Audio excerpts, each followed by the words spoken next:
که دا قرآن په عربي لیکل سوی وینئ، که دا ټول په پارسي ولیکې، که دا ټول په انګریزي ولیکې، که دا ټول په پښتو ولیکې، دا څنګه ده؟ یو خو داسې ده چې پاس آیات ته لاندې ترجمه ده، دا خو جایز ده. دا چې ټول قرآن په چا ولیکې، صحیح ده؟ دا څنګه ده؟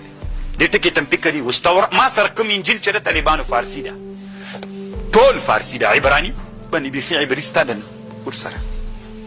که قرآن داسې کې یو خو لاندې ترجمې تر لیکلي تا سره به دلته وي، هغه نه چې دا ټول قرآن فارسي وي، عربیت تر لرې کې ټول پښتو وي، ټول په عجمۍ باندې. دا څنګه د اسلام کې دی؟